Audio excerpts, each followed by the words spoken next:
This is News Radio 1200 WOAI.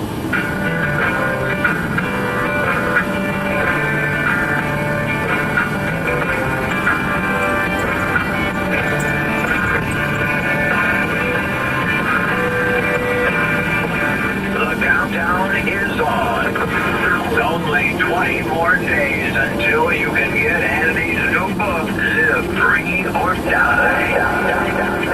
All right, just 20 days now, Live Free or Die, America and the world on the brink. It's not hyperbole. It is the reality of what I see.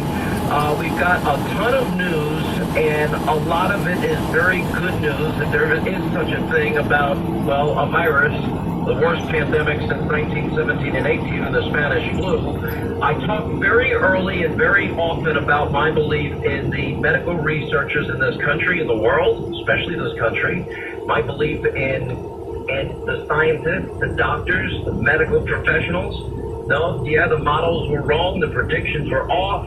There's so much confusion, but we've learned a lot of lessons. On the health front, this is phenomenal news. Pharmaceutical company Moderna is now beginning testing for its coronavirus after all the patients that took part of their initial trial showed robust responses to their vaccine, is what I take it as. They had 45 volunteers, and they developed rapid and a strong immune response when administered the vaccine. None of the participants showed severe side effects, according to Moderna. And they developed the vaccine in coordination with the National Institute of Allergy and Infectious Diseases as part of Operation Warp Speed, which is the president's effort to find a vaccine. Dr. Fauci, the head of this group, top infectious disease expert, said with the White House Coronavirus Task Force applauding the initial studies. Now, the company said they will begin phase 3 of its vaccine trial on July 27th with a study of 30,000 participants. They'll all be volunteers, by the way. If it wouldn't impact my own life insurance policies, I'd probably offer to do it myself. But anyway, the doctor, the chief medical officer of Moderna, says the trial showed the vaccine elicited this robust immune response across all dose levels when they broke the patients up into varying groups of varying doses. The 100 microgram dose proved to be the optimal dose. They gave doses of 25, 100, and 250 micrograms. And they said they've already manufactured enough doses of the vaccine for the next phase of the trial. And they're on track to produce 1 billion doses of vaccine by next year. Dr. Oz, our medical aid team. Dr. Oz, you're the pro, you're the expert. This gives me the first real hope I feel I can sink my teeth into, that we are well on our way to now defeating the invisible enemy. Well, it's a major advance. This is the leading group in the United States pursuing the vaccine. There's, 17 other vaccines in clinical trials. Everything you said, 100% on target. Let me just highlight a couple things.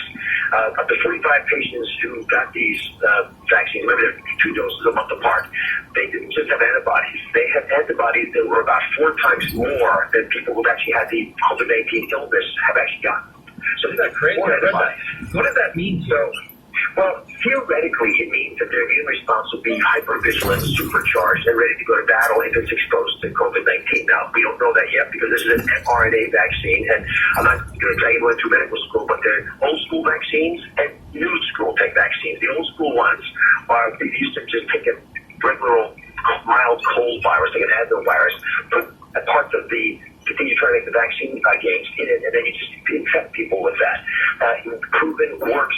It's the foundation of a lot of the vaccines. This is a very different approach. They just took a little snippet of mRNA and they fooled the person into making more of it, and then you reacted a little bit of protein. So this is fantastic news that the principle, which we think from animals we know works in the humans. Now they've got to do the large U.S. trial. Now, the 30,000 people who are entering this trial are going to be tracked for 2 years. You might say, why 2 years? Why did it go so long? Because a third of the U.S. population says we don't trust the vaccine. We think it's dangerous. So you got to really convince everybody that it's beyond the shadow of a doubt safe enough for most people to take. But along that path of 2 years, at some point, hopefully 6 months from now, everyone's going to say there's so many people who got the placebo, got infected just by living their lives in America, compared to so few who got the infection, who got the actual vaccine, that the trial should be terminated, and we should understand that this is a safe and effective vaccine, and then move ahead with widespread use. Let's make an assumption here as they begin now the trial of 30,000 people. let's assume the results are the same as the 45 people that they used in this most recent phase of trials. And by the way, an official of Moderna saying they're going to have tens of millions of vaccine doses by the end of this year. Now the question is, if the 30,000 came back the same as the 45, and somebody said, Dr. Oz, are you going to take that vaccine? Would you take it now? Assuming the 30,000, same results, what would you say? I'd take it. You have 30,000 people who are on it, people who are... I take it too. Yeah, but there'll be some people who say, well, give me a year worth of data. I don't want to hazard late Cyrus. I respect that a lot.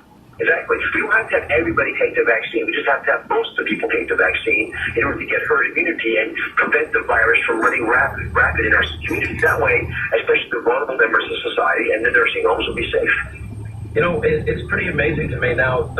I know you've read this as well as I have, and we talked a lot during the midst of, this pandemic about hydroxychloroquine.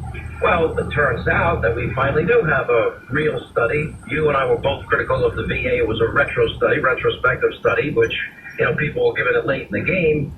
But the analysis shows that patients were benefiting by taking hydroxychloroquine, especially when they took it early. And it turned out, and I'll give you the number, analyzed the medical records of 2,541 patients and said it can be effective during the early stages of contracting the virus at the right dose. And what we found is if you take it early, it had a dramatic impact on saving people's lives. Do you agree with that study?